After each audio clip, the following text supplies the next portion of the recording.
FBI、CIA 这些我都可以。FBI, don't move. Turn around. Hands on the wall. Stand up, stand up. Your friend's kind of in some trouble. Okay, I see. You got passport? No, I'm Chinese.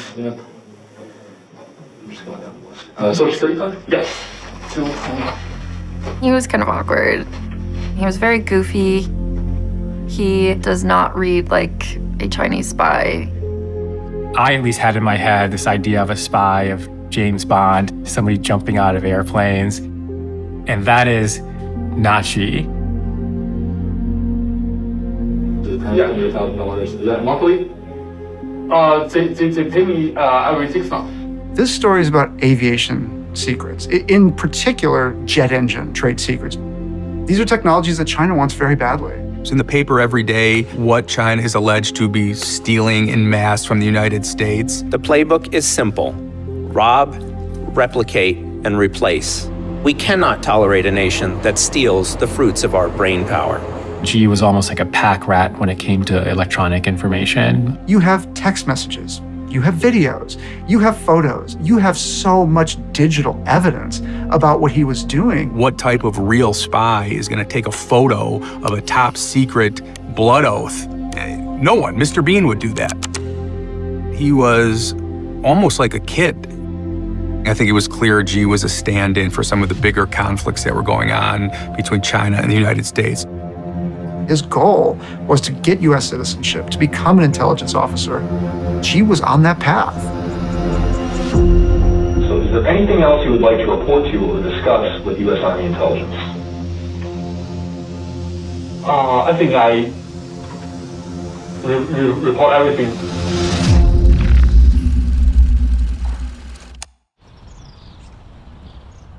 When I met Zhao Jun, I just thought he was this cute, quirky guy. He felt like an extrovert to me because he just, I don't know, was so goofy and would talk to anyone.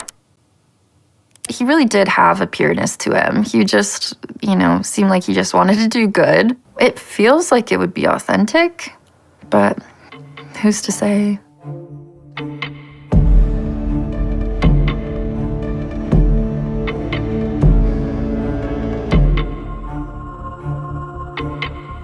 I've covered China for a long time, and Ji Chao-chun in many ways is kind of the prototypical college kid for most of this story. He goes to a very prestigious university, the Beijing University of Aeronautics and Astronautics, and he studied aviation engineering. This is a very important topic for the Chinese government. Jet engines are one of the hardest to replicate technologies. These were developed primarily during World War II, and for many decades, the US and Europe have held a monopoly. China has expended a lot of effort and energy on stealing those technologies, or trying to. Xi is at a job fair about 6 months before he is set to graduate with his engineering degree, and he sees this kind of mysteriously labeled booth where there's a person who's purporting to be a professor recruiting for what he only describes as a confidential unit. It doesn't take long for Xi to realize that he's being recruited for the Ministry of State Security, China's premier intelligence agency. 我是谁？我就是你身边的这个背影，习惯了隐身。我是谁？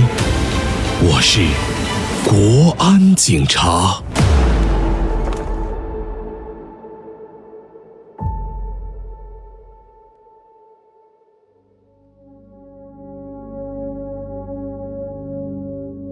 MSS stands for the Ministry of State Security, and it's basically China's main intelligence agency. Think of a combination between the CIA and the FBI. The MSS doesn't really see a distinction between spying for the government and spying for Chinese companies and getting the kind of secrets they would be interested in their attempt to catch up and surpass their competitors. The vast majority of the actual MSS officers stay in China and never leave China, and so there's zero risk to them. Xi is unusual in that he is someone who is recruited in China and sent overseas really as an MSS agent. There are two reasons the MSS was interested in Xi.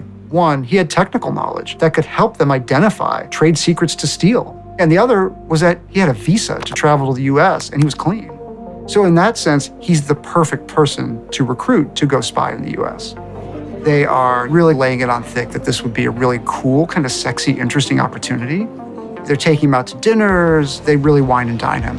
It was also something that appealed to his sense of helping his country. He was into like the military. He was into this idea of being a spy, like a James Bond type spy in some very basic way. And I think that was a lot of the allure. He travels to Nanjing, where the aviation trade secret theft is really kind of headquartered. That's where he gets his initial training. Once G signs with MSS, he's really excited about it. This might be the coolest thing that ever happened to him, to be recruited to be a spy. He sends his friend photos of his MSS registration form. And his friend even tells them, like, hey, are you supposed to be sending this to me? He is sending pictures of all of these $100 bills, US dollars, and he's laid them out over what looks like possibly his living room. The sense is this kid is so excited to tell somebody that he's a spy, and he's not supposed to, but he can't help himself.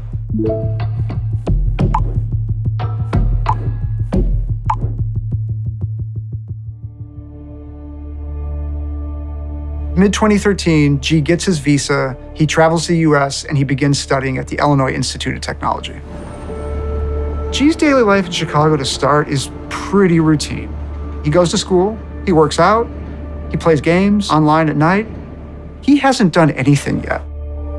His girlfriend comes to visit him in Chicago, his parents come to visit him, and he travels. They traveled a lot, they went out west. G was really enjoying his life in America. He had made friends. But he does have a secret.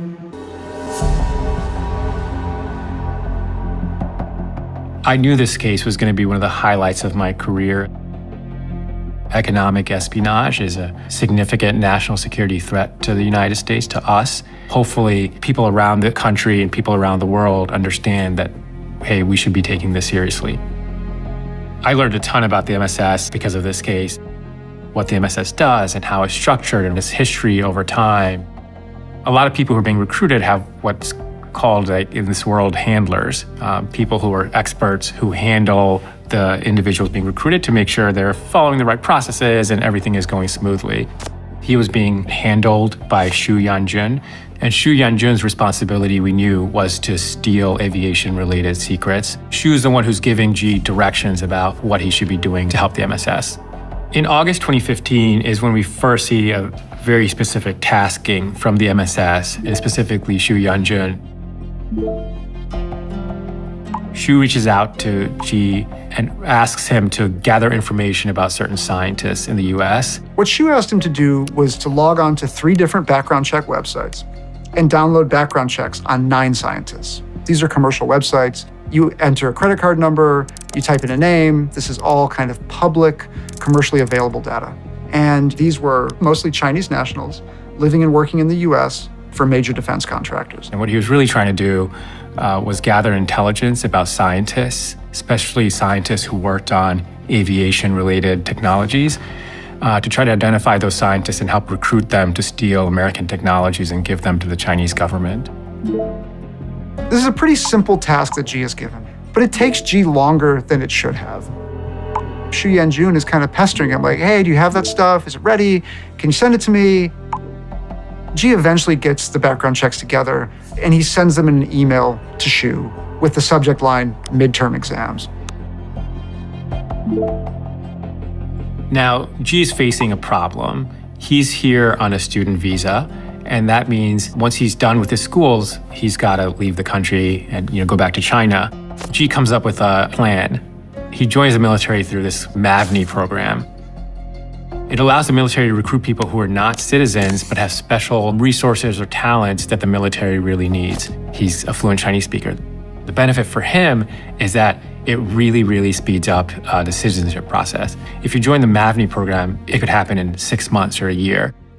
Remember that you fall under that, and also U.S. espionage laws, which is U.S. laws against spying. Does that make sense? Yes. Okay. So you have any questions so far before we begin here? No. Okay. Okay. Things are looking amazing for G. He's figured out a way to stay in the United States. He's joined the military. He's on the fast track to become a citizen, get access to sensitive information. Things are going phenomenal, but then they come to sort of a screeching halt. In April of 2018, a guy in a red car outside G's apartment gets out and accosts him on the street. 机敲陈吗？是的。你好。你好。我姓陈。你好。我有什么能帮你吗？我是你方便讲空话吗？什么？我是有一些事情跟你讲。什么？你是？我是南京的朋友叫我来的。哦，懂了。南京的朋友，所以你方便讲空话吗？大概多久呢？ The man tells G that his friend from Nanjing, Xu Yanjun, is in trouble. 听说你知道他最近也发生一点事，我不知道，很久没和他联系过。OK， 这样，因为是他们叫我过来的，跟你谈话。G travels with the man to a hotel room in downtown Chicago. The man shows G a news article stating that Chinese spy arrested in Belgium at the request of the United States. G's main handler, Xu Yanjun, he was increasingly disgruntled at work, and he starts taking bigger and bigger risks to gather trade secrets from abroad. He winds up traveling to Europe, and he gets caught. The person G's talking to is saying that he's an MSS officer as well, and they need to figure out how Xu Yanjun got caught and how deep the penetration of this spy network has gone. 但是你有没有发过一些很那个 secret 的资料给他们，然后给他们美国定住了？没有。These are not totally friendly interviews. G is kind of on the back foot. 我就是想让他们知道我是可以完全配合他们。OK， 好了，我跟他们。 And thus begins this relationship between G and this guy who he thinks is his handler, but actually is an undercover FBI agent. The FBI agent is wearing a wire, so all of it's recorded. There's 3 meetings, one in April of 2018, one in May, and then one in September. G is incredibly forthcoming. In a weird way, he's kind of eager to like show that he was good at his job, thinking that this guy is his new boss. He's got these, big ambitions for what he's going to go on to do once he gets into the army and once he gets his clearance. 基本上 FBI、CIA 这些我都可以去，拉萨也可以去，都 FBI 的东西你大概知道。就是如果我可以 apply 他们的岗位。The FBI undercover asks him to sign a receipt on which is written in Mandarin, like receipt for MSS spy payment. 然后我再签了字，对，然后就可以了。 The signal to effect the arrest would be that G signs another of these payment receipts. And that would be the moment where the FBI would knock on the door and arrest him. The problem was the FBI had planned for everything except in the room there was no pen. 我打下面让他送一个笔箱了。我觉得就是门口的 housekeeping 那些人应该有。So the undercover had to go into the hallway. Now he's given a pen by another member of the arrest team. Excuse me. You have a pen? There's no pen in my room.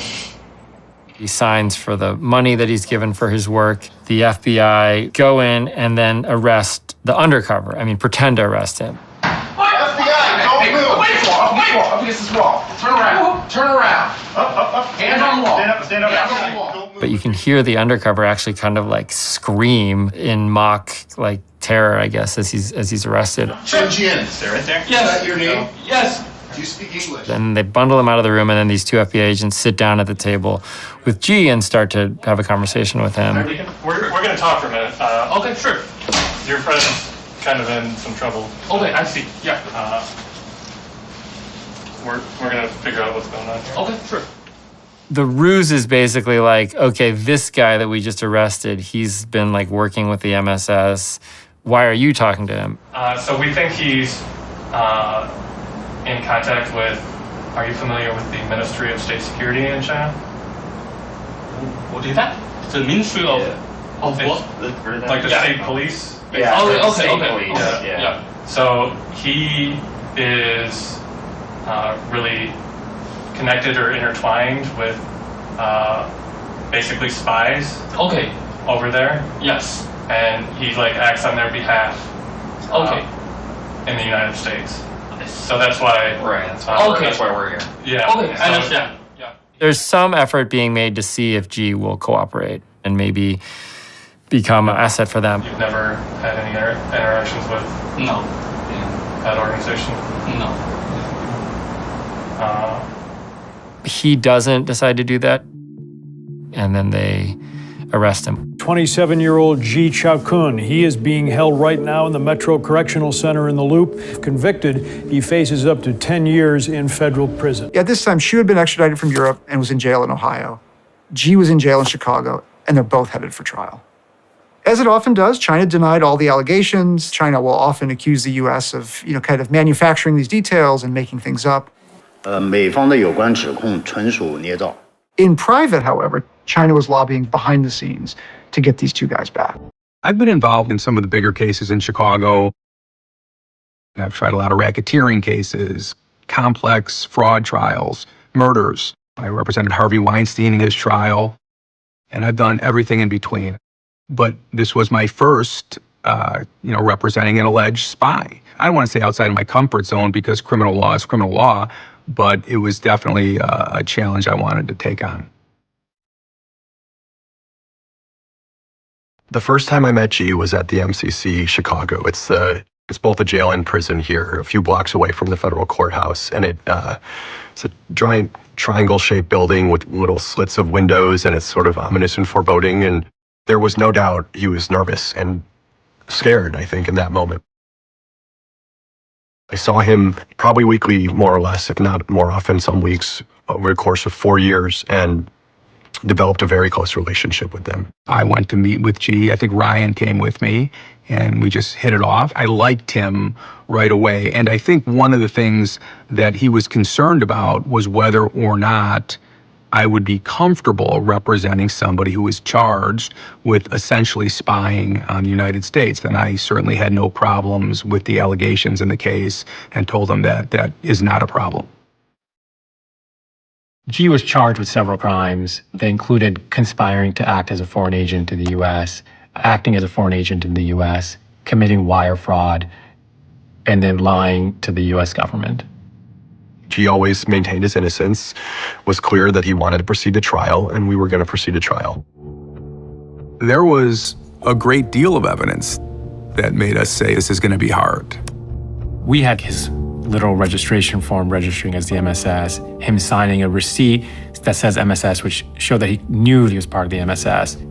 We tried to show that he was manipulated, that he was young, that he was naive, that he really didn't do anything here that would be tantamount to spying. We weren't dealing with issues of national security. We weren't dealing with classified information. We just weren't. We were dealing with background reports you could get off Spokio. Most of the scientists who were part of the list that G was collecting information about, we had most of them testify at the trial, and we saw them really as victims of this conduct. They had their personal information collected by a foreign spy agency, and they were going to be targeted. Was G contacted by members of the MSS? I think the government proved that. Was he planning on being a long-term overseas asset? I don't think so, not for a second. Who paid for G's defense? His family. Is there any reason to think that the Chinese government paid? Not for me. Typically, we say a jury will deliberate for about a day for every week of trial. So we were expecting something like 2 days of deliberation. But they came back quickly. When I heard the first charge, guilty, then I felt pressure and anxiety release because that was our main charge and you've been found guilty. Guilty on all counts except for the wire fraud counts. He was found not guilty of those charges. And then it was off to sentencing. And I think that the government, if you look at their sentencing memorandum, 80% of it is about what China is alleged to be stealing en masse from the United States. That was what they wanted the judge to focus on. But at the end of the day, I disagreed with that. What was fair, what wasn't, that's not, I have my opinions on it for sure.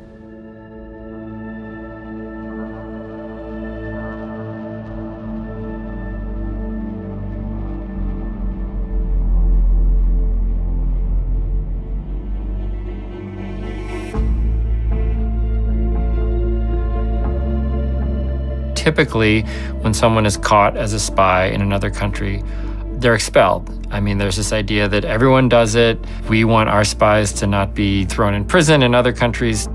But targeting companies animates this idea that it goes outside the bounds of traditional espionage.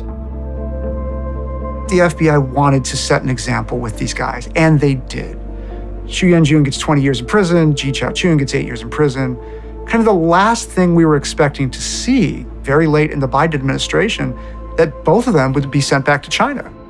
Tonight, Ji and his convicted Chinese spy handler are part of a spy swap with China, resulting in the return of 3 Americans long held by Beijing, a couple of them also accused as spies.